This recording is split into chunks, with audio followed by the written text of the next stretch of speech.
อยู่ปลายเที่ยวเปิ้นเนาะขอเสนอเนี่ยของเปิ้นก็ดีๆทั้งนั้นนะสถาญาติโยมอย่างที่สถาญาติโยมได้ฟังเนี่ยเนาะคืนวิทยุของเฮาเนี่ยมันกินความกว้างไปไกลไปแถวเจียงแสนเจียงไฮ้เพิ่นก็ขยายเขตกว้างไปติ๊กๆเนาะได้ฟังกันโทรถึงกันก็ออนไลน์ต่างเฮาไปพองเปิ้นอยู่ตั้งปุนเปิ้นก็ออนไลน์มาต่างเฮาพองอีกนะฟังกันไปอย่างเต็มตีต่อไปนี่ก็มามาจากันแถมกำหนึ่งอันนี้แต่เรื่องจอเรื่องตุงเด้อจอตุงจอตุงใจนี่มีหลากหลายนะสถาญาติโยมอย่างตุงปีใหม่เนี่ยตุงจัตตาปีเกิดก็ตุงอย่างนี้นะที่เปิ้นเอามัดใส่ตีกิ่งใบเคิงน่ะมามัดแล้วก็มาปักของเจดีย์ทรายกันนะแล้วก่อนที่เปิ้นจะมีงานปล่อยโลงงานจะรูปจะร้องนี่เปิ้นก็จะต้านจอต้านตุงตุงก็จะปักไว้ตามน้ำตาหุ่นตั้งแต่งแตนนาวัดมาเนาะตุงที่ก่อนนี้มันจะว่ามีการปล่อยโลงเนาะปีใหม่นี่เปิ้นก็ต้านตุงนะสถาตุงยาวน่ะตุงที่นำไม้สาวสุดเก้าสุดปลายน่ะอันนั้นก็เป็นตุงตาลเนาะตุงปีใหม่จ้าตุงจะร้องก้าเนี่ยมีลายตุงเนาะมีสัญลักษณ์หลายอย่างด้วยกันเนี่ยเปิ้นว่าเรื่องของตุงเนี่ยตุงตีไผ่ไข่ใดนั่นก็คือตุงโจกตุงใจตุงโจกตุงใจอย่างจอนี่คือของน้อยเนาะที่เปิ้นเอาปักตีสะตวงเนาะสะตวงถอนสะตวงเต่าทั้งสี่เนี่ยเหมือนกันก็เนาะสะตวงตุลุงผมเคยหูเหมือนกันนะสะตวงถอนนี่เปิ้นถึงว่ามีจอแดงจอดำจอเหลืองจอขาวจำได้ท่านพระครูหลวงปอพระครูตุนาเกิดนี่นะหลวงปอพระครูกิติยานพิสิทธิ์เปิ้นบอกตุลุงยังเมื่อเปิ้นหนุ่มอยู่ตุลุงก็บทไหมไปสวดถอนเนี่ยกะ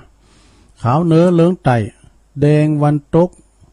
แดงวันออกดำวันตกยังจำได้อยู่รู้จอตุงเลยนะเนี่ยอย่างว่าตุงไผ่ขาดแต่ก็คือตุงโจกตุงใจเนี่ยสถาญาติโยมทั้งหลายเนาะจอหน่อยตุงใจจ้ะโจกตีตุงตีทำหือเฮาหายโลกหายไผ่คือตุงสืบชะตานี่เพิ่นจะสืบชะตากันในสถาเลยปีใหม่นี่ก็เพิ่นก็จะมีสืบชะตากันกูบ้านกูจองกูวัดกูว่าก็ฮะเนาะแต่ก็ใจบานพองนะทำพิธีแบบเก่าโบราณตานเข่าลุดเคาะพองกาตานสื่อตานผ่านมันมีหรอใช่ไหมเปิ้นลดเคาะสะดอกไพ่กันว่าเปิ้นกล่าวแล้วเนาะพอจานก็ดีตุเจ้าก็ดีเปิ้นโอกาสเขาลดเคาะแล้วนะเพิ่นถึงที่หันเปิ้นจะข่อมสะตงหรือว่าข่อมมันซ่าหรือว่าอันปิ้นถุยทลายก็ดิบนใส่โคมันนะข่อมลายข่อมบ่เนาะก็เดียวเปิ้นว่ากรรมแล้วเปิ้นก็สะปึกนี่สะปึกว่าหือเคาะเนี่ยมันสันละมันหือมันหายไปสันละทัดทิ้งไปน่ะเป็นประมาณนั้นน่ะอันนี้ก็เป็นวัฒนธรรมแบบเก่าโบราณเมืองเลยเฮาเนี่ยมื้อมาแล้วนะต้องมาเป็นน้อยล่ะเปิ้นตันจอตันตุงแล้วก็เปิ้นนั้นสะเดาะเคาะตานเขาลูดเคาะอย่างนี้นะก็ปีใหม่ทั้งหมดสื่อโพลาจาตาเสริมดวงชะตาชีวิตของเฮาสืบชะตาตันจอตันตุงชะตาเนาะนะชะตามันก็มีขึ้นมีลงอย่างที่ว่านั่นเนาะชะตามีขึ้นมีลงเวลามันขึ้นนี่ก็พุทโธหิมาก้าขึ้นจะเลื่อนลุงเลิงไปตนาเวลาชะตาลุงนี่มันก็หิบามากล้าบ่ขึ้นนี่นะเนาะชะตามันไม่ขึ้นไม่ลงนะ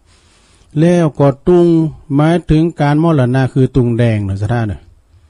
อันนี้ก็เจอก็ต้องเจอแล้วมันคุณเฮาความเจอมันฝังมาหมื่นเนาะ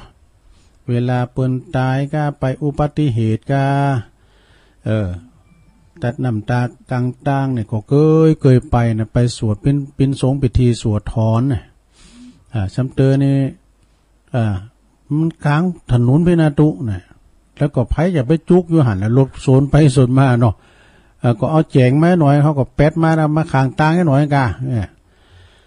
อันนี้ก็ไปสวดไปถอนตุงแดงนี่หมายถึงว่าเตอก็เป็นไปสวดไปถอนเป็นจอเป็นตุงแดงคือลักษณะของตุงตีมรณาเนาะตุงตีแห่กันดองแดงก็คือตุงสามหางเด้ออันนี้ตุงสัญลักษณ์แห่งความตายนะสดาญาโยมทั้งหลายแล้วก็มีความหมายสามหางนั้นหมายถึงหยังตุงสามหางน่ะหางหนึ่งหมายถึงหยังเนี่ยวันเดือนปีเกิดกลมใจพระพุทธพระธรรมพระสงฆ์นี่ก็ทัดไก่เคียงอยู่แต่ว่าเปิ้นว่าเป็นไตรลักษณะนะตุงสามหางคือไตรลักษณะคืออนิจจังทุกขังอนัตตาอันนี้ก็แม่เนาะตุงสามหางคนที่เปิ้นจะแบกไปเนี่ยเปิ้นก็เป็นคนที่หูพองแล้วก็เปิ้นเตี้ยวแล้วเปิ้นนั้นบาเลี้ยวหลังเนี่ยเนาะเปิ้นบาเลี้ยวหลังไปถึงตีปุนนะเปิ้นก็จะไปไหวเนี่ยไอ้เชียงเมงเอ้ยเปิ้นจะมีกรรมของเปิ้นเนาะมันจะมีการตุงสามหางอย่างเดียวนะเปิ้นจะป้าทุงเป้วนะชาวเตอก็สปายดาบด้วยว่ะเนี่ยเปิ้นมีความหมายเหมือนกันหมดนะนี่นะคือตุงสามหางเด้อโยมเด้อตุงที่มีสีต่างๆเนาะก็คือตุงขืนเต้าตั้งสีอันนี้ไปถามบทจารย์เดี๋ยวไปดูหูดีตุงเงินขืนเต้าตั้งสีเนี่ยนะตุงที่มีสีเขียวนันดีเนี่ยตุงสีเขียวนันดีคือตุงเป็นตัวแทนเทวดาเนี่ยตุงอยู่ตั้งบนนะเป็นตุงสีเขียวตุงตัวแทนเทวดานะแล้วก็รูปมันจะมีตุงรูปนักสัตว์ด้วย12ราศีที่เอามาตานวันเดินยีปิงเดินปีใหม่นี่ก็ดีปีใหม่นี่เพิ่นจะต้านตุงชะตาปีเกิดเฮาด้วยเนาะตุง12ราศีตุง12ราศีเนี่ยมันมีหันโมโดโตปึงนะเพิ่นเอาไปมัดติดมันใบเคืองกันแล้วไปปักกองเจดีไซน์นะคุณถามว่ากำถึง3วันเนี่ยไปผิวเดินตุนะไปมาครบ3วันเกินเนี่ยสำเตอก็ถึง3วันหมดตมันลุมในผิวในพอบวัดเนี่ยตุงเนี่ยนะการลุมมันเจอลุมแล้วมันถึงผิวพอบวัดตุง12ราศี12นักสัตว์ก็คือกำเมืองแปลว่าตุงปีเกิดใจเป่าเยเมาสีใสสง่าเมสันเล่าเซตใกล้ยังไปเนี่ยประมาณเนี่ยก็ไปปูจาเห็นสถาปูจาตุง12ราศีก่อนเนี่ยกะปีใหม่เฮานี่กะวันนั้นพญาวันนี่กะเนาะสถาเนาะวันพญาวันนี่แล้วก็ตามมือตามวันสำเตอก็ฉบับแต่ละต่างๆนี่หลายสำนักเนาะว่าเดินวันที่13เป็นวันที่14เนาะเป็นวันนั้นสาขานรองเนี่ยมันเต็มมันก็มันหลายต่ำ5เนาะแต่เพิ่นก็เอาตามหนแห่งโลกนั่นเนาะตามวันทีเนาะเป็นมาตรฐานนะ13 14 15แล้วก็ตุงที่แห่น้ำขบวนดีนะก็คือตุงจอจ้างตุงจอจ้างนะแห่น้ำขบวนไปตุงเนี่ยมันมีหลายอย่างเนาะถ้าว่าเป็นตุงจะเขก็มีนะหรือว่าธงกระทงก็คือสตงเนาะธงนี่ก็คือธงกันเนาะสัตแต่เป็นนั่นตุงนี่เป็นว่าอย่างธงนั่นไหนใจกะจอตุงจอหน่อยตุงใจอันนี้ต้องถามพระเอาหลักเนี่ยหูโมดเลยจอเรื่องตุงนี่นะผูกเพื่อนอาจจะอธิบายเพิ่มเติมเรื่องจอเรื่องตุงเนี่ยตุงเองไปหลังงานก็คือตุงที่คุณเตียวตางบะสืออันแต่มาไหวหรือเปล่าจ๊ะเตียวตางบะสือหรอแล้วก็ตุงที่เฮาไปซื้อแล้วก็คือตุงในอากาศเดี๋ยวนี้นี่โอ้แฮมดีนี่ภูมิปัญญาเฮาในตะเสียงไปหนึ่งสถานเลยการเฮาว่าสอนกันไหวให้นะสอนกันไหวขึ้นแล้วเนี่ยครูบาอาจารย์ตุนหนึ่งเนาะครูบาอาจารย์ตุนนี่เป็นเก่งประดานแกะสลักเนาะที่เปิ้นมาอู่นะแกะสลักหินวะแกะสลักพระเจ้าหินยกหินยังก็ได้หมดแกะสลักไปแพ้อยู่เมืองนอกวะนะเนาะฝรั่งทึ่งเลยนะโดยแกะสลักพระพุทธรูปเจ้าแล้วก็เปิ้นว่าถ้าว่าปิ้นหินยกนี่ก็จะจ้าหน่อยถ้าปิ้นหินฝุ่นหินทรายนี่ก็จะโวยเปิ้นว่าปอดเปิ้นมีกระทรายวะเปิ้นก็ปิ้นคุณลือคุณยองเนี่ยเปิ้นยังถามตุลุงอยู่ร่มขึ้นแล้วนะอันนี้การตุลุงยองนะ เปิ้นก็เปิ้นอยู่ในดู11 ปีก็ฮะตีวัดพระพุทธบาทตะเมาะตีอาจารย์นพดลนี่นะตุลุงกับหลวงพ่อก็เคยไปไหวไปสานะตั้งประถาดเปิ้นก้าเนี่ยอันที่หันนี่ก็ครูบาเปิ้นมาแปลงมาครูบาเข้าปีครูบาสิวิจัยก็ฮะเนาะเปิ้นเคยมาสั่งให้มันแล้วก็อันพระคูมขึ้นแล้วนี่เปิ้นก็ไปอยู่ตั้งบ่อตั้งลำปางว่ากันเนาะนี่ก็เปิ้นจะดีเรื่องแกะสลักหินยกหินอย่างต่างๆนี่ได้หมดหนุ่มแล้วตุลุงก่อนแล้วก็ตุงที่เปิ้นซื้อก็คือตุงในกาดก่อนนี้เปิ้นจะแค้มมาโลเปิ้นจะแค้มเอาไปแต่เอาตุงสังเดี๋ยวนี้มันอยู่ในกาดหมดเปิ้นก็ได้แค้มขายแล้วเอาไปซื้อเอามันง่ายได้แล้วก็ตุงตีมันขาดก็คือตุงเก่าๆนี่ตุงตีเปิ้นปลาเฮาไปมนงานสันเล่านั่นก็คือตุงตีบ้านเปิ้นมีปล่อยหลวงโธปล่อยหลวงปีนี้นี่เปิ้นก็มีหลายตีเดิมเจ้าก็หันปีนั้นปอจานเขาเนาะปอจานอันปุ่นอันวัดบ้านถ้ำเปิ้นมันนี่มุนหลวงพ่อเปิ้นมีปล่อยหลวงพฤษภาเมื่อก่อนได้มิถุนาแกฮะปล่อยไก่ๆมาจะมาประกาศในปีนั้นเด้อปีนั้นเกตกะปอจานเปิ้นก็มานิมนต์ไว้ปล่อยหลวงก่อนหลายมันพุกมือในก่อนหนีนำเนาะที่ก็คาหนองโบแถมเนี่ยก็จะมีปล่อยหลวงเหมือนกันเนาะถ้ากินต้านงานปล่อยหลวงก่อนนี้สดายโยมมันก็แตกต่างกันอย่างบ่เดียวเนาะแตกต่างกันอย่างสิ้นเชิงเลยนะก่อนในตุหลวงนี่เปิ้นจะไปพอด้วยไปพออันวัดอันว่าอันใดที่มันมีเปิ้นก็ไปขอกันบ้านที่มีฐานะหน่อยนี่ก็อันขอเอาโคเลอร์ด้วยนะขอเอาโคเลอร์ปิ้นนั้นโคตานเนี่ยก่อนตัวต่างเดี๋ยวจะมีแต่วามเก่าเนาะตัวก็ตัวเล็กด้วยเปิ้นก็ไปขอขึ้นไปขอปิ้นเฮิรนเนี่ยกะนะปล่อยล้มก่อนนี่มันจะอย่างเจตนาอย่างเขาว่าอันนี้เขาจะเอาตู่ยินปิ้นโคตานเลยแล้วแต่ไพ่แต่มันก็จะมีหลายตีอยู่สำหรับงานปล่อยหลวงก็ตั้งปอหลวงก็จะลำบากหน่อยก็เปิ้นควบคุมบ่คือว่ามีบ่คือว่ามีเทคบ่คือว่ามีดนตรีอย่างเนี่ยเปิ้นว่าอีเก้นี่มันเป็นยังไงหรออีเก้นี่ลินได้นะก็มีลักษณะของผู้นำทำกรรมเนาะศรัทธาญาติโยมทั้งหลายเก็บขีดมามาจ้าผู้นำดีปิ้นปอหลวงปิ้นแก่ปิ้นแควนก็ตามคือปิ้นตีปึงของพี่น้องเจ้าบ้านเวลาว่าต้องการเส้นกาต้องการยังกามีคดีกับยังอีน่ะเนาะจะตาจ้ากับเจ้าใหญ่ในโตต้องผ่านปอหลวงปอกำนันได้ก่อนซึ่งเป็นผู้ปกครองดูแลเฮาตึงบ้านนะปอหลวงหรือว่าปอแควนนี่กำนันกันเนาะปอหลวงนี่ปอบ้านเนาะสังก็จะแล้วกับปอหลวงหมดนี่เพราะว่าผู้นำในท้องถิ่นนี่มีฐานะมีหน้าที่หยังพองเนี่ยอันนี้เปิ้นเขียนว่าเป็นประธานจุดเทียนถูปนี่เวลาเพิ่นจะมีการมีงานเนาะงานกินแขกแต่งงานก็ดีเอาต่อไปได้เวลาอันเป็นมงคลแล้วเนอะอันดับแรกนี้ก็เฮาก็จะได้ขอเชิญแขกผู้มีเกียรติน่ะปอหลวงเนาะปอแควนปอกำนันนี่นะมาจิถูปจิเตนปู่จุมปู่จาพระรัตนตรัยเนาะเพิ่นได้รับเกียรติอย่างนี้นะเพิ่นให้เกียรติกันเนาะแล้วก็ต่อไปก็ขอเชิญปอหลวงนี่หรือว่าปอกำนันปอแควนประเคนสังฆทานสังฆทานนี่ช่ำเตอก็เปิ้นได้หับสังก็ดีหรือเปิ้นได้หับสังก็ดีเปิ้นก็ฮือเกตฮือเกตปอหลวงก้าผู้ช่วยก้ากำนันก้าสารวัตรกำนันก้าฮือเกตเปิ้นมารวมงานเปิ้นมานี่ก็ฮือเปิ้นเกณฑ์นะเจ้าภาพบางคุณนี่ศรัทธาญาติโยมลูกหลานเปิ้นหลายเนาะลูกหลานเปิ้นหนักเปิ้นหับสังหมดน่ะลูกหลานเปิ้นก็ยกยืนยอตานหลังจากนั้นเนี่ยเปิ้นก็ฮือตั้งแขกผู้มีเกียรติเปิ้นมาเกณฑ์ข้ามสังฆะอีกก็จังมีนะเตอขอสอสอมากะผู้แทนมากะท่าน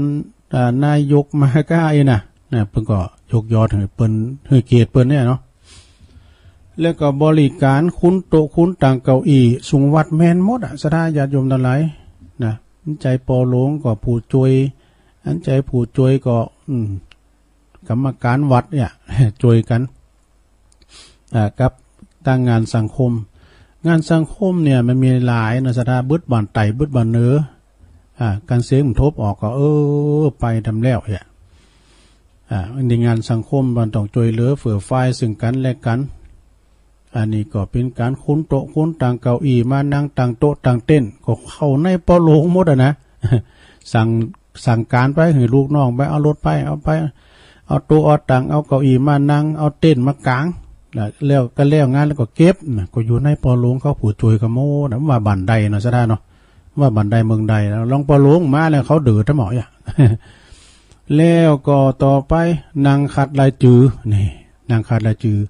บ่หึดลายจือภายโต๊ะยืมเดียวเนี่ยโบโตคนละครึ่งกันไปหึมันโต๊ะแต้เนอจวยกัน พี่น้องเจ้าบ้านเฮาเดี๋ยวนี้มันเขาคล้องหายากเนาะแล้วก็ถือตาลบัตรและสัพพทนนี่ก็เวลาว่าเพิ่นจะไปตอดผ่าหรือว่าจะไปปิดเจรณาผ่าไตรมหาบังสกุลก็ดีเพิ่นก็จะอัน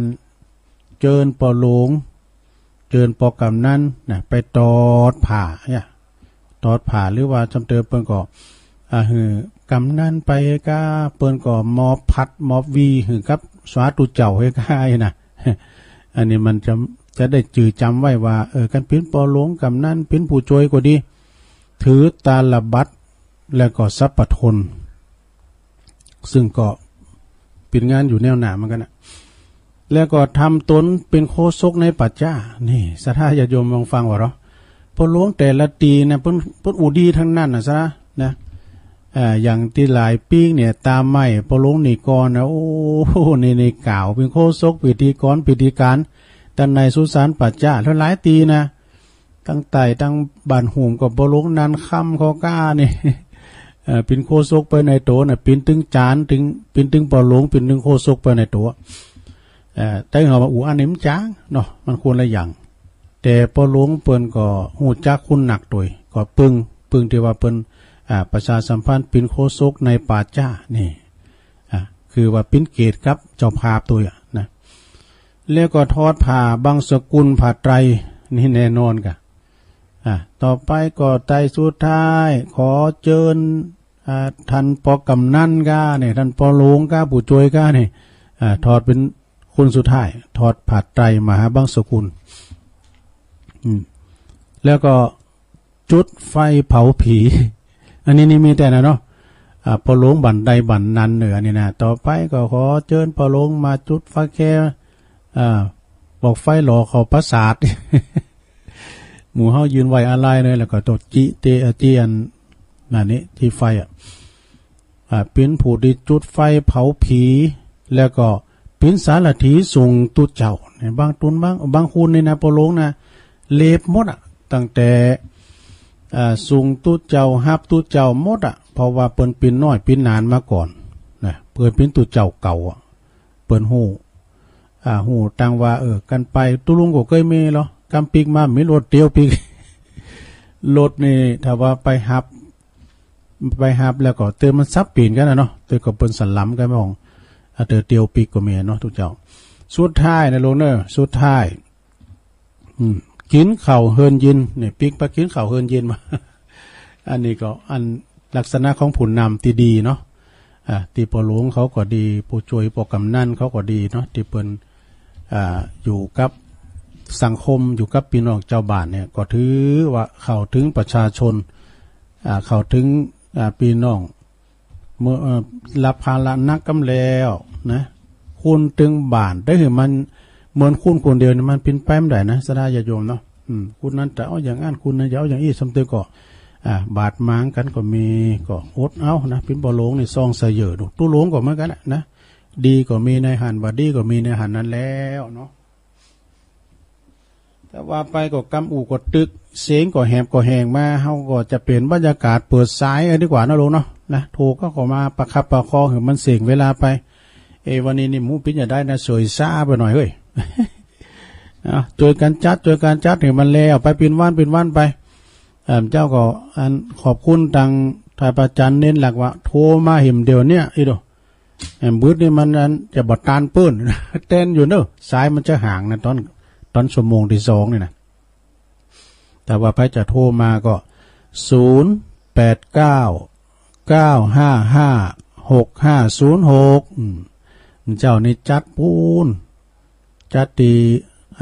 อุทยานแห่งชาติดอยอินทนนท์ก็ซ้ายก็กึนอยู่เนิ่มเจ้านี่นะก็คืออันพระจันทร์เน้นหลักหับสายด้วยเจริญปอนจำภาษาเจ้าตลุงแม่ปานี่เนาะแม่ปานี่เจ้าระหว่างเอาตัวเจ้าอันกำตุ้งไว้ตัวเจ้ากำตุ้งก็มีง่ายซบตัวเจ้าก็มีหรอกถ้ามันไม่หายละแห้งก็ได้อยู่เนาะกันซบครูบาอาจารย์นี่ก็ตัวเจ้ากำก็ได้อยู่ขึ้นเขาก็หายเนาะ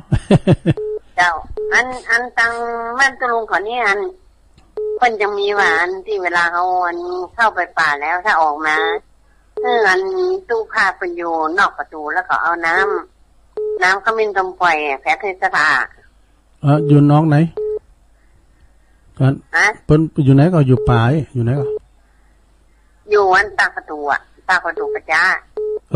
มีเนาะมีการเพิ่นเอาน้ำคุแล้วก็เอาน้ำขมิ้นตุ่มปล่อยไหมฮะกะแต่ให้มากก็เอาจูบโหยนี่มีนะกะมีตู้ผ้าอยู่หันแหละอันนี้หันมีหลายปีนะต่างๆไปนะเฉพาะถิ่นกับถิ่นเปิ้นอันมีก็มีนะกะเปิ้นวัฒนธรรมเปิ้นมาดอกต่างๆนี่มีเปิ้นแต่ว่าเปิ้นเอาน้ำขมิ้นตุ่มปล่อยว่าที่ป่าเหี่ยวใต้ที่ปากตางพุ่นน่ะ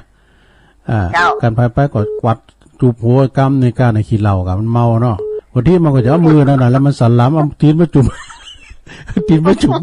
แล้วมันก็ยังเอาจูบหัวอยู่นะเขาหันได้นี่เพราะนั้นมาก็จุ่มเพราะนั้นมาก็จูบหัวกดต้นซักซิกันเลยอันนี้ไม่ได้ก็ตลงตรถลงรางวัลที่1ให้แต่อันซื้อรถไปถวายตลงเห็นกันนะนั่นเนาะโอ้แต่เนาะเพราะมันถูกงดหนาเนี่ยไม่ตอนนี้เพราะมันถูกงดไปไหนก็ต้องงดตลอดนะได้สาธุเนอขอบคุณแม่ปานีมณีจรปุ้นเพิ่นอยู่มอแม่เมาขี่เล็กฝางเนาะเจริญปอนเจ้าแม่พินนะเจ้าแม่ยังแม่สมพัฒน์เจ้าแม่สมพัฒน์แม่ย่อยสันสานเสียงเปลี่ยนไปเสียงตุลุงก็เปลี่ยนไปนะเสียงตุลุงก็เปลี่ยนไปเหมือนกันวัดนั่นแหละเจ้ามันเป็นวัดแห่งนะบุญทอนบุญหนักบุญยิ่งเตียนบุญดอยเย็นนะเจ้ายินกันเท่าอันบุญกลางวันไปก็เย็นเนี่ยมันจะห่อนแต่ว่าเนาะอันจะห่อนอย่างเฮาเอี่ยมเลยแต่ว่ามันคืนนี่ยังหนาวตุลุงเขาห่มผ้าอยู่เนี่ยคืนน่ะอากาศดีหน่อยเนาะตุมันเจ้าก็หนาวอยู่บนดอยนั่นลมนะเจ้าลมดีแต่เนี่ยมันจะไปดอยอินทนนท์นะสักกึ่งกลางเนี่ยนะคะดูหันไปทั้งไกลอยู่บนดอยผมใจแต่ละอันนี้มันอุทยานเนาะอุทยานดูหันไปไกลอยู่กะขอบคุณแม่สมพัฒน์เนอสาธุผู้ก็ต่างอกต่างใจดีๆเจ้าก็ต่างใจดีๆสอทำมนมาให้กำหรอเจริญปอนไหว้สาเจ้าอันนี้จบเตียจ้าจบเตียเจ้าแม่บุญปันมาแล้วฟังอยู่เด้อตอนนั้นฮอแม่บุญปันเหมือนกันเนาะเจ้าก็กายมากอะกายแม่ถึงแล้วนะจะมาเข่านั่นต้องไม่กลางเดี๋ยวเนาะ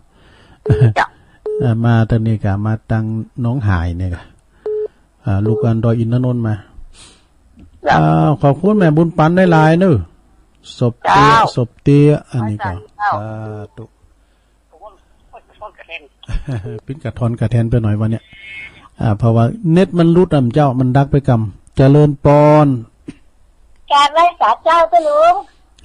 อันนี้แม่สีทอนนะเจ้าแม่สีทอนชัยปราการน้องโบเนาะเจ้าถ้าเจ็บอยู่เนี่ยดีกันน้องโบชัยปราการฟังเจ้าแล้วเนาะเจ้าฟังแต่เจ้าแล้วเจ้าขอบคุณแม่สีทอนหนักๆเลยเจ้าสาธุเจ้าโทรกันเข้ามาคือเวลาจัดหลายนำเดี๋ยวนี้นะคือเวลาจัดหลายเนอะตั้งไก่ก็โทรกันเข้ามา0899556506 0955656506มีคำอู่หลายแต่ว่าวันนี้เสียงก็กุ๊กกักไปหน่อยเนอะ กินยาพิษซองเนี่ยกะ พวกเจ้าก็ตั้งรักดีๆเนาะพวกเจ้าก็เข้ามาแทมอยู่แต่ว่าพวกตอนบ่ายนี่ก็พระอาจารย์เน้นหลักเด้อจัดที่วัดปากตางเจริญนะเจริญปอนไปสาเจ้าตุลุงแม่พลอยมารอบสองเจ้าชัดเจนดีเจ้าตุลุงข้างหลังเนี่ยชัดเจนเจ้ามันดักประจำเนาะเจ้าแล้วก็มันมืดโคนน่ะกะตุลุงโอ้ไข่มันตกมาแต่ๆเอาไปตักมันเด้อมันตกที่บ้านเจ้าตกซึ่งวันน่าจะตกกว่านั่งไหนเจ้าก็ยังดีอยู่เวลาจะ6 โมงป่ายเนี่ยจะตกจะมืดเริ่มจะมืดประเด็นนี้เริ่มมืดแล้วตุลุงมันจะลืมแล้วก็เวลาสัก6 โมงป่ายแต่ว่าทุ่มเนี่ยมันจะตกแต่ว่าจะตกมาหน่อยเจ้ามันนั่งฝ้าลงมากำเตองางฝ้าฟุ้นหาหาเข้ากำก่อนปีใหม่นี่นะเจ้าต้องโทรกันโมเจ้าตุลุงขอบคุณแม่พลอยเด้อตลอดนะเจ้าเปิ้นว่าฝนตกมันไกวใบไม้เงี้ยเปิ้นว่าฝนตกมันโทฝ่ายเนาะเจริญปอนมาสักอย่างเจ้ายายพรมาแล้วแม่พรยายพรล่องวนแดงสันกำแพงเชียงใหม่ฟังเจ้าละก้าฟังเจ้าแล้วเนาะมาจับหงอ่ะโอ้ลูกเจ้าลูกนี่ครับอย่างนี้ล่องวนแดงอันนี้ก็ดังเนี่ยมันดังดักวันนี้ปิ้นกระท่อนกระแท่นไปหน่อยเพราะวันเน็ตมันรุดเจ้าที่ให้แม่พรมันดักฮะมันดักมันเงียบมันเงียบกะมันหยาโน่ทั้งได้อย่างดักแรกก็เดี๋ยวออกมามันก็เน็ตมันรุดอ่ะแม่มันเตะมันก็มันถ้าแต่ห้อนล่ำจ้ะเน็ตมันรุดอ่ะตุลุงอยู่ก็ห้อนตุลุงเปิดแอร์เนี่ยมันได้ยินนั้นเสียงตะนอกกั้มเจ้าก็อ้างกอตะหู้อยู่กะเดี๋ยวนี้ได้ยินเสียงงานยายพรอบอยู่ตะนอกวันเดียวแหละเจ้าอ่ะเจ้าเนี่ยเจ้าก็โทรมาแล้วเนาะเจ้าโทรกับพระอาจารย์เน้นหลักหรอเจ้าก็เจอมาตุลุงเดี๋ยวเน้นหลักเพิ่นนั่งอยู่หิมากะไอ้เจ้าที่ไหนทำไมโอ้อาจารย์สมชาติย่ำเจ้าอาจารย์สมชาติต่อกะนั่นแหละแรงผูกก็โทรมาที่พระอาจารย์เน้นหลักคำดื้อเจ้าแล้วไปยินก้อนน้อยๆนะ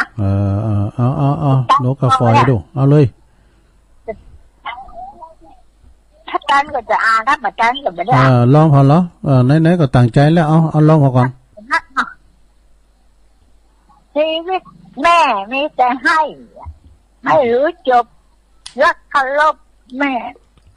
รักด้วยไม่หายกับวันพาแม่ด้วยรักทั้งใจเคารพแม่ด้วยผูกพัน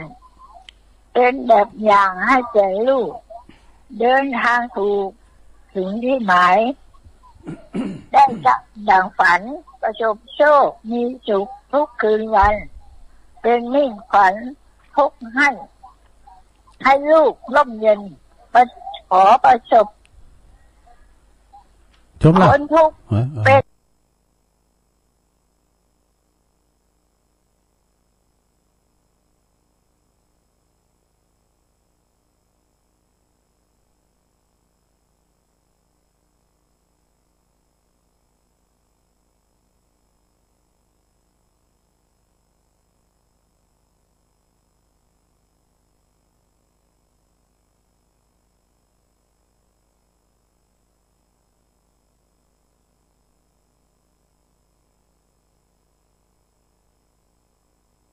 ลูกหลาน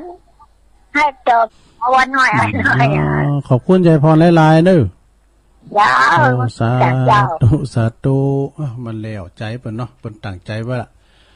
เอาเข้ามาแถม0899556506ปดร่มเจ้าเมืองฟังไม่อายหลายขนาดชั่วโมงเล็กเดี๋ยวนี้โทรไปเนี่ยลงโอนเขามาเนาะเจริญปอนแปลงใจหากันเจ้าตอนใดจ้าไหมสารนะจ้าโนที่เมโซ แม่หยังแม่แต่คืนแม่นั่งดูจนจบเลยเจ้าแม่หยังก็เห็นภาพครูบาอาจารย์ไปกันนักกันหลายอ๋ออันนี้แม่บุญหลานก็ปลื้มใจแม่บุญหลานเอาว่าไปหรอปลื้มใจอ่ะแม่บุญหลานเนาะบัวหลานแม่ดังอยู่นี่เอาว่าเลยแม่โหลแม่ได้ยินก่อแม่บุญหลานโหลดักไปให้นี่แม่บัวหลานเข้ามาใหม่เด้อโบกคกเนาะแม่บัวหลานเจริญปอนจะเอาไว้ใส่เจ้าตะลุงอันนี้ต้องได้นอนใจประแดดนะเจ้าแม่โนนะแม่พินนะแม่โนนะเดี๋ยวฟังตลอดเจ้าตะลุงแม่โนดอนใจประแดดวันนี้ตามแล้วจ้ะวันนี้เป็นเวลาปันตาให้เนาะกับเป็นพันตาแล้วดอกใช้เต็มเลยโอ้ขอบคุณแม่โนนักอ่ะจ้าเป็นกำลังใจให้เจ้าสาธุใช่กะอย่าแม่โนนวานอ่ะเดี๋ยวนี้เปิ้นห้างไว้เห็นนะหมู่ใหม่เขามากกว่าใดเหรอหมู่เก่าหายไปในเดี๋ยวนะ0899556506เจริญปอนกับภาษาเจ้าตุลุแม่บุญพินโรงพยาบาลลานนาหายไปหมดตอนนี้อยู่โรงพยาบาลลานนาไปเด้ออ๋อรอพอลานนาเจ้ามาเฝ้าคนไข้กับอันหยาดเดียวกันก็เพิ่นแล้วเนาะเจ้าอ๋อมาวันนี้เจ้าฟังตุลุงเด้อพวกวิทยุด้วยเอาไปฟังตัวคุณเนาะหายงอนบางพัดไหนก็ตันได้ให้พัดตุลุงกำลังออกก็ล้อหาอะไรเนี่ยหลวงนั้นไม่หลวงอ้วนนี่กะหลวงอ้วนแม่พูดพี่หลังไว้ผ้ากลางที่นอนน่ะจ้ะตักตุงหากูเตอหรอเจ้าเอาตุลุงเป็นกำลังใจให้ตุลุงเนอะอาการสุขภาพนะตุลุงเนอะวันนี้นี่ไข่เพไปหน่อยเหมือนกันเนอะพิษถูกด้วยนั่งไหนก็ว่าไข่รับอ่ะเจริญปอนแกพระสายเจ้าอาจารย์ชัยวัฒน์เอามาให้หมายไม่จิ้มหลานแต่เอาไว้แต่คืนแม่ฟังจนจบเลยเจ้าอ๋อดีเห็นภาพครูบาอาจารย์ไปกันนักกันหลายเห็นแล้วก็โศกใจเลี้ยงอารามทั้งห้องครูบาอาจารย์ซึ่งมีนักจิตนักใจไปกันไปร่วมกันนักเป็นสาวกับอาจารย์ศาสนาพุทธเขาจะต้องเดินหน้าไปอย่างสวยงามอย่างแน่นอนเจ้าเต๊กอะเจ้าอาจารย์ชัยวัฒน์เรียกขอด้วยโมทนาบุญเป็นนะเจ้าโอ้ขอบคุณแม่จิมหลานเต้อยู่โบโคกเนาะแม่อยู่โบโคกเจ้าเต๊กโบโคกเหนือค่ะโบโคกแม่ฟ้าจนยกจนเพิ่นตัดรายการเลยอ่ะเป็นประชุมนอกรอบทั้งทุกคืนเนี่ยนะเพิ่นไปกันนักกันหลายได้ไปเช้าก็อาจารย์นี่เนาะทุกเจ้านี่เช้าไปกันเพิ่นแม่ไม่เช้ากว่าเนี่ยก็กะดูข่าวพอนี่เนาะเช้าไข่เช้าก็มันก็ปีในปากกันในเตอนี่เนาะอ๋อเจ้าเป็นประชุมในเตอโอ้เพิ่นมีความร่วมมือกันนักใจเนาะโอ้ใจกะโตหลายครูบาอาจารย์ลูกใส่ละที่ขายตีหลายตังเนาะเพิ่นระดับมันสมองทุกหมดน่ะตุลุงในลากยานะเราฟังนะเขาสุ่มหรอเก็บเอาความรักมาอย่างกันที่ดัดมันเช่นอย่างเก็บเอาความรู้มาไว้อย่างกันเก็บเขาเปิดมาไว้กับตัวเขาอย่างกันเอาไปเผยแผ่ต่อเนาะทุกเตอก่อนจ้าแม่นขอบคุณแม่จิมหลานนักๆเด้อเจ้าไหว้สาเจ้าเปิ้นอยู่โบกคกเนื้อบนเน้อแม่จิมหลานนี่นะเอาเข้ามาแถมโอเตอกับเปิ้นแต่มากูกันแม่จันติบอ่ะแม่จันติบจังซอเก่าฝากของมากกว่าใดแล้วเนี่ยแม่จันติบนี่เปิ้นปิ้นจังซอเก่าเปิ้นอยู่ตามวังตาลนี่ก็ฮะตาวังตาลก็แม่จันติบแสงทองนี่ก็ฮะนามสกุลเมื่อว่าแสงทองเนี่ยนะจังไปมาหาแวะเลยก็ไปไวๆซบหลวงปู่ก็ฝากของมาพองนั่นแหละสายต่อไปเจริญปอนนมัสการเจ้าตลอดนิยมพิสมัยมาแล้วอย่างก็โยมพิสมัย แม่ริมดอนตันกลับมาพี่พรแล้วเดี๋ยวนี่ลูกกับพี่พรจัดเมินอยู่บ้านป่ะที่เปิ้นอยู่ละปูนนะกำลังทำกับข้าวอยู่อ่ะเจอผักกาดจ้ะพรนะก็กำลังทำกับข้าวอยู่ก็เลยวางสายอ่ะวางสายมาเปิดวิทยุฟังตะลุงก็เลยโทรหาตะลุงติดเลยว่ะวันสายมันห่างพอตอนแรกอ่ะจ้ะเหมือนโทรกำไดติดกำนั้นสายมันขาดล้มใจตอนนึงก็เลยจ้ะแต่ว่านี่หูหมดเนาะว่าฝ่ายยุตัวใดเนาะ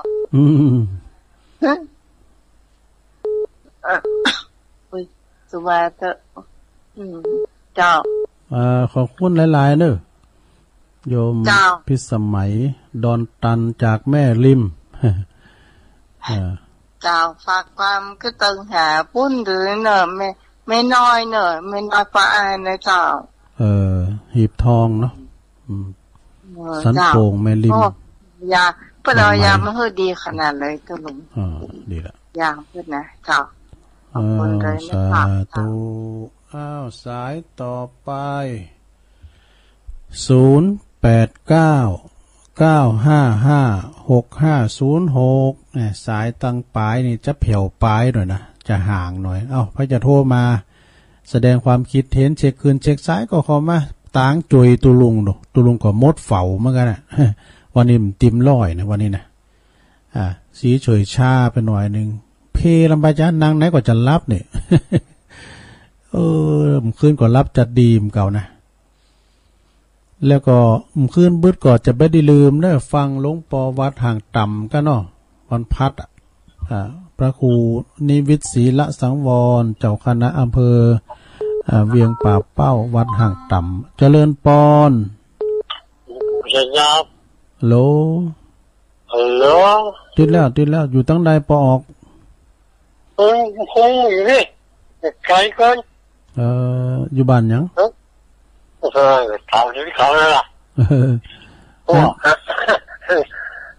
บ้านเลยอ่ะนั่นแสง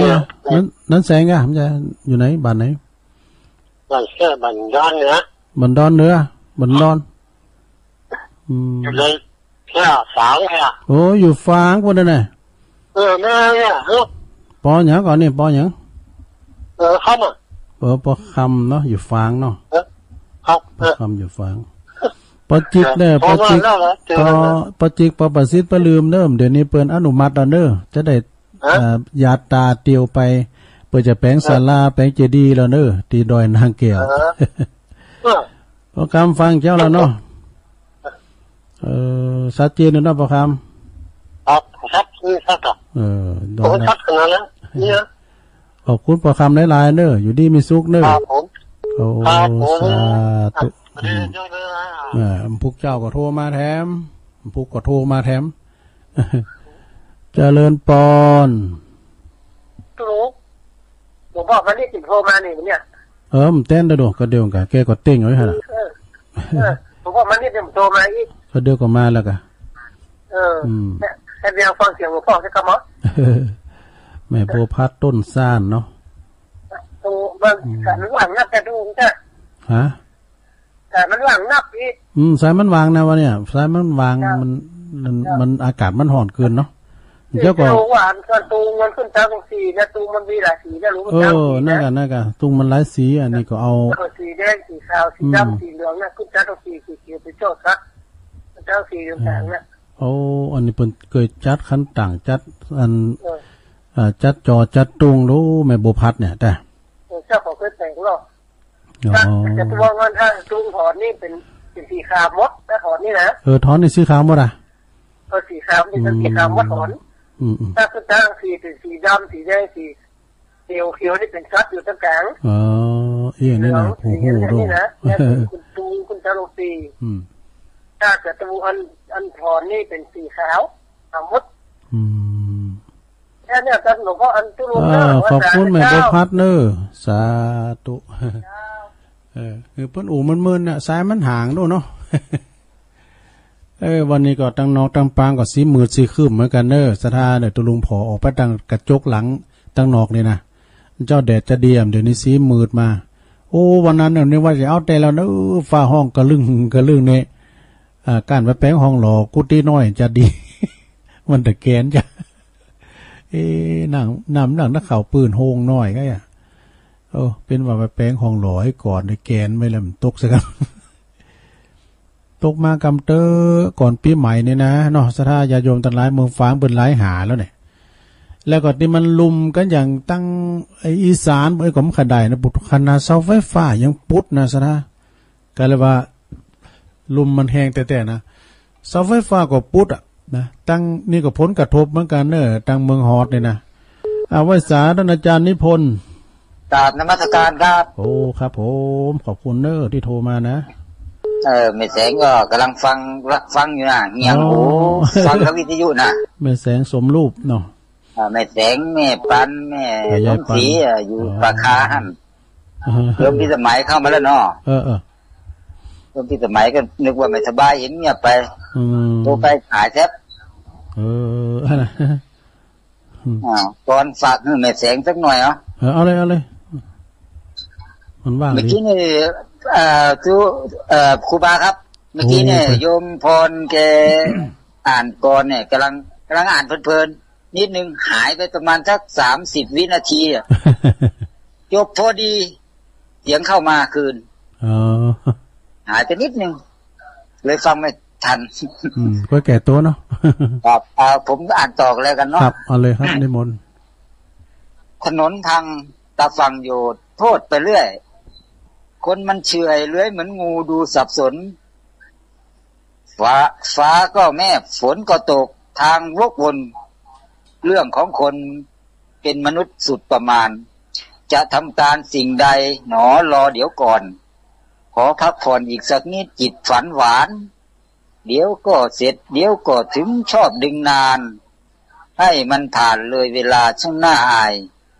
พระครูท่านบอกสำเนียงเสียงตอนเช้าตื่นก่อนเขากินผักกันนั้นทางป่ายทำอะไรรีบทำก่อนมันผ่อนคลายถ้าตื่นสายตลาดหดหมดของกินเรื่องผัดวันประกันพรุ่งมันยุ่งเหยิงอย่าละเลิงคอยเวลาพาผันผินนาฬิกาไม่คอยใครน้ำไหลลินช่วยทวินพิจารณาอย่าดูได้เด้อกราบนมัสการครับผมโอ้โหขอบคุณท่านอาจารย์นิพนธ์นักๆเด้อวัดพระธาตุดอยสะเก็ดเปิ้นมาอ่านก่อนให้สถาได้ฟังเนาะเนี่ยก็เยอะเนาะหลากหลายกันไปสถาญาติโยมเป็นการแบ่งเบาภาระเนาะช่วยกันจัดรายการนะการจัดรายการเนี่ยการเผยแผ่ธรรมเหมือนกันเด้อไผโทรมาเฮาก็ได้ฮู้เนาะตั้งเมืองเป้าเมืองฝางโทรมากันจัดหลายเจ้าตั้งแม่ฟองเขาอย่างมาตัวเด้อตั้งงานแจ่ห่มพุ่นนะตั้งปูนแถมเนาะตั้งงานแม่แจ่มแถมนะอันนี้พี่น้องตาในเมืองให้กันน่ะเจริญปอนจ้ะไหว้ศาลเจ้าตุลุงแม่จันเพ็ญคำโพธามาแล้วเจ้าอาจารย์นิพนธ์นั่นอ่านความหวานดีเนาะโอ้แต่กะอันนี้สุดยอดโตเจ้าหวานดีเปิ้นมอบอันปอบของตุลุงอันเนาะเพราะว่าเปิ้นเก่งก้อนน่ะตุลุงกับวันอันไม่ได้โทรหาวันนี้โทรหาตามเนาะกับสายมันที่ห่างเด้อโทรมาได้พี่ยังวันนั้นไม่นานก็เจอท่านพระครูที่อันพระบาทให้ตรงกับฝากหอมวัดอันจันทร์น่ะวัดไหนเหรอไปกดตั้งจำแนกไปเจ้าจำแนกไปกะกำลังใจจะลงเด้อจันในการเก่งมากเนาะขอบคุณแม่จันเพ็ญคำโพธาเด้อบุญรักษาเด้อสาธุอันนี้เพิ่นอยู่ปุ่นตาขามปุ่นนะในเมืองปุ่นในกาดปุ่นก็เปิ้นก็เป็นมหารัตนอุบาสิกาแถมทันหนึ่งอุปถัมภ์บำรุงวัดวาอารามตาลไปกูวัดเนาะเข้ามาแถม เหลือแถม5 นาที0899556506วันพุกนี้จะสอทำติดเป็นกั้มเจ้านี่แค่เตียดเสียงสูงไปหน่อยไหว้ศาลเจ้าต ตลงไม่ลงย่องเนอะเจริญปอนชัดเจนดิบอบ้านบุญดอยนี่ท่าแต่หนาวเนาะบุญดอยนี่ยิ้มได้เหรอแม่อันเพราะว่าอันคืนก็ได้ห่มผ้าอยู่อันน่าจะบอกว่าไม่ลงกับฟังนี่ตอนนั้นทางอาจารย์ที่เป็นอยู่ลำปางในที่อู่เนาะเป็นอู่โมนเนาะโอ้กูตุนอ่ะอย่างมันสมองทั้งนั้นแต่ละองค์เนี่ยอู่น้ำลายไฟดับเหมือนกันหมดเนาะโอ้ระดับมันสมองทั้งหมดอ่ะไม่ลงสอบเพลงของเจอ่ะชาวบ้านน้อยก็เล็กกว่าป่าลงเนาะไม่ลงสอบขนาดเลยอันเพลงเจนะจ๊ะว่านี่ขันรายการลืมยังนี่ก็เอาเปิดดีกันใหญ่แค่ไหนก็เล็กเท่าฟ้าลงยังเลยอะหูเลยอะหันภาพเลยอะฟังแล้วหันภาพเลยว่าโอ้คนเฮามันเกิดขึ้นมาเอียกเนาะมีทรัพย์สมบัติหนักขนาดไหนก็เอาไปมันได้เนาะละไว้เป็นของสาธารณะให้ลูกให้หลานไปอะกะผลสุดท้ายก็ละไว้ตั้งหลังเนาะไปได้2อย่างบาปกระบุญน่ะเนาะขอบคุณลงยองเนอะ7 หยอดสาธุเข้ามาแถมซ้าย2ซ้ายได้อยู่เนอะสถาเด้อเนาะบดมืดมาติ๊กเนอะตังนี้นะลงเอากำเตอะหาอึ่งหาเข้านำไหลไฟดับไปกำเนาะเห็นทางเมืองฝางไปกำเนาะเจริญปอนติดแล้วเจ้าไม่จ่าเจ้าท่านเสียงมันไม่ค่อยดีอันนี้แจงโฮลี่นะซ้อนกันแบบวิดวัดเนี่ยหมูนี่อันน่ะแม่จันสีเนาะแจงโฮลินเสียงมันซ้อนนะเจ้ามันจะเกี่ยวกับอินเทอร์เน็ตมันอ่ะแม่ฉันเตือนนะอันตุลุงผมจางเยอะฮือเนี่ยตุลุงเปิ้นมาอู่ก็อู่คนเดียวมันเสียงมันสมบูรณ์อ่ะสารตั้งเสียงตั้งงานเมืองฝางนี่มันป้อไข่สมบูรณ์เนอะเสียงตั้งเฮาตั้งในเมืองหรือว่าตั้งสายไต่โซนไต่นี่พี่จะได้พร้อมหัวเนอลองโทรมาบอกกันพอเนาะเหมือนกันหมดจ้ะ ขอบคุณแม่จันซีเนอะแจงหัวลินรอบ2เพิ่นมาเสียงมันซ่อนนี่ว่ะซ่อนอย่างใดตุลุงก็ไม่ไข่หูเอามาสักสาย2สายประคับประคอง0899556506การอู่การจ้านี่ผมใจธรรมดาเนอะสถาญาโยมอย่างอาจารย์สมชาตินันยังแควนกะอูได้วันคำนะสถาญาโยมอูโวยด้วยนะตุลุงนี่โกกันเป็นดังตุลุงนะตุลุงโกกับอูตุลุงเสงเพิ่นอูป่วยอูนึงจับนึงเก่งได้กะต่างปุ่นนะต่างเมืองปานวะนะท่านอาจารย์สมชาติอาจารย์เจ้าแม่อยู่ไหนจ้าแม่อันนี้แม่อยู่กับแดดจ้ะอยู่อุ้ยนงนะอุ้ยนงไอ้ก็หูเรื่องกะอุ้ยนงนึกได้กี่ฟังเสียงวันเจตุลงนวัตการเจ้าอันนั้นก็เสียงเปลี่ยนนะตุลุงวันเกิดยุคนิวนอร์มอนเนาะปัจจัยไปถึงก็ยังลูกหลานส่งไปถึงเนาะแล้วก็ได้ฟังธรรมเจ้าวันนั้นพอดีตื่นจับพอดีได้ฟังวันเกิดตุลุงเนี่ยที่เตี้ยนะจัดมาเนาะโอ้ขอบพระคุณนะพี่ยังแบบอันนิวนอร์มอนนี่มันก็ไปอย่างเนาะแล้วก็อันอย่างย้ายไปถึงไหนล่ะแต่ว่าคือน่ะได้ฟังมันไปปิ้นจากว่ามันเนี่ยมาเจ้าก็บายก็แรงแล้วก็ตุลุงก็รายการหนักเนาะภารกิจเยอะวันนี้มาพึ่งก็ไปอยู่ด้อยปุ่นโคตรมันดิเพียงลงมากลางไงอย่างไรก็ถึงไหนหมูเนาะวันนี้ก็ช่วยเช้าวันนี้นั่งไหนใครรับอ่ะทุกอย่างเรียบร้อยเนาะปัจจัยไปเรียบร้อยเนาะแม่เนาะละที่นี่ก่อน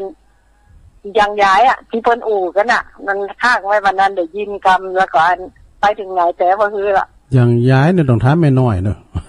ถามแต่ไผอู่นะว่าปิ้งขยเยงยังแย่เนี่ยพออันจริงนะตุลุงคำว่ายังย้ายนี่เนาะแต่สมมุติเฮากำลังนอนรับอยู่นะฮับพลาทะเลในหูเนาะวันลุกลงมาล่ะพลาทะเลถึงงานสมมติว่าจะคนเฒ่าเน็บสินไม่ยังย้ายอ่ะยกโลกไปอย่างกิริยาที่มันบ่อยๆน่ะเป็นเฝ้ายกแข้งยกขานี่แหละการอริยบทอัน ไอการเดินการอย่างนี้เนาะอย่างย้ายแต่ว่าอย่างวุยอ่ะโยกโลไปอย่างอันไอโทศกัณฐ์คือตัวอย่างย้ายไปอย่างนั้นแหละเราโวยนั่นที่อย่างย้ายแล้วอันถ้าขยงนี่ที่แต่มานี่มันคืออย่างเงี้ยใครพูดเขาคนตายก็อย่างนี้แบบนั้นว่าไปถึงไหนฮะวันนั้นวันเกิดก็ไปปุ้มแต่ไปขออัน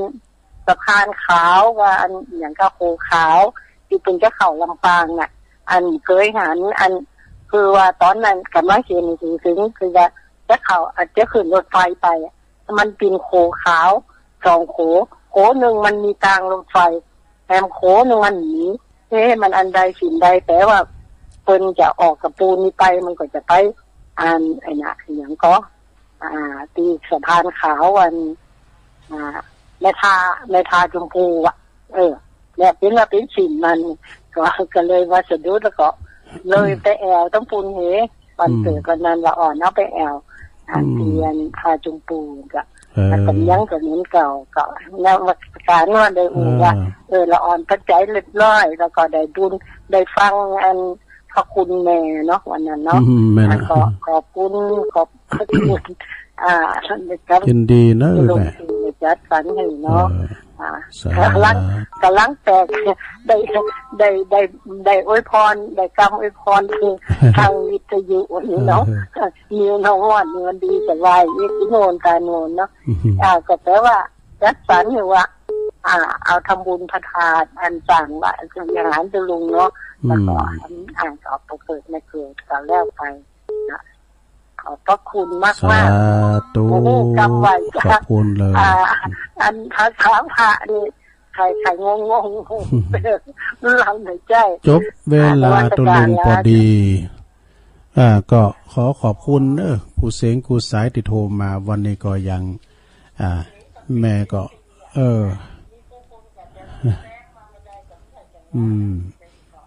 ก็มี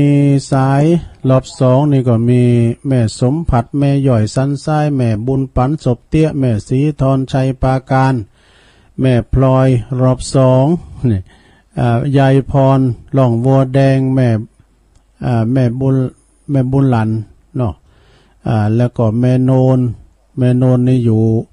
ดอนใจป่าแดดแม่บุญพินโรงพยาบาลลานนาแม่จิมหลันเนาะแม่จิมหลันแถมก็แม่จิมหลันนี่อยู่โบกหกเนาะแล้วก็โยมพิสมัยจากดอนตันแม่ริมปอคำฝางแม่บัวพัดต้นซ่านฝางเหมือนกันเด้อ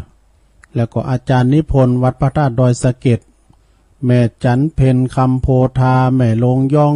เจ็ดยอดแม่จันสีแจงโฮลินเสียงมันขาดหายนะตะลุงไอ้โดเสียงตุลุงนี่ต่างหากเสียงตุลุงมันแบบป้อยนะวันนี้แล้วก็อุ้ยนงแม่ครูนงรักด้วยเนาะขอบคุณด้วยครูเสียงครูสายได้เศร้าหาสายด้วยกันถึงหมดถึงเสียงวันนี้ตุลุงก็นำรายการจากราชธาไปก่อนพวกเจ้าก็มาปักกันได้ใหม่จะลองเสาะขอทำบรรยายกันนะคะมามาจากับสถายยมให้มันผูกเจ้าทำกรรมเนาะแรงพวกนี้ก็ฟังพระอาจารย์เน้นหลักปัญญนันกันต่อไปขอบคุณกูเสงกูสายขอบคุณสถานีกูซองกูคืนที่เปิ้นลิงสัญญาณไปโชคดีมีใจเหมือนการจูโคนจูตันจัตตารโอธรรมาวัฏันติอายุวันโนสุขังปะลัง